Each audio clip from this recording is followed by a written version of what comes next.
Imagine a dessert that's soft, stretchy, and just the right amount of chewy with a soft filling hidden inside. Today we're making mochi at home, with both the classic red bean filling and the strawberry cream version. If you like these kind of videos, remember to subscribe, like, and share, and let's start!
I couldn't find the Japanese glutinous rice flour, so I guess we'll just have to use the more generic glutinous rice flour. Apparently the difference is mainly the texture, like the Japanese one would be softer and this one would be slightly more chewy and more sticky. But I think we can handle that. Let's try this and see if it works.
I'm just gonna freeze this.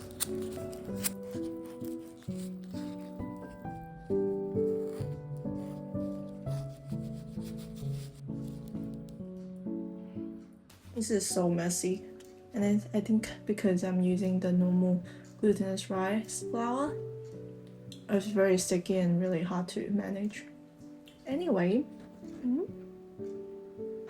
oh.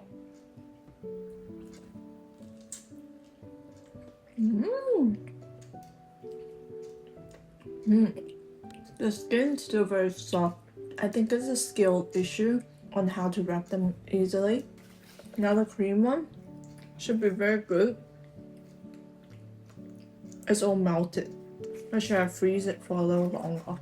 Well, or wouldn't have this problem if I kept it whole and just bite onto it.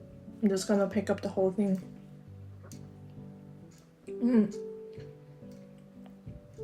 I think compared to the ones I had in Japan, this one, the skin is thicker, so there's more to chew.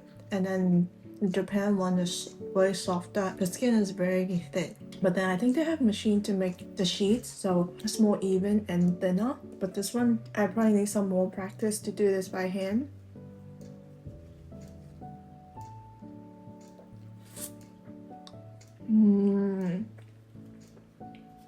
When I just tried the cream, I thought it would be too sweet, but then when you mix up with all the ingredients, with the sourness of the strawberry and the mochi, it's just right. Playing it too much while taking photos anyway, but for the wrapping paste one is alright if you break the wrapping a little bit, because this is pretty solid, like it doesn't fall apart.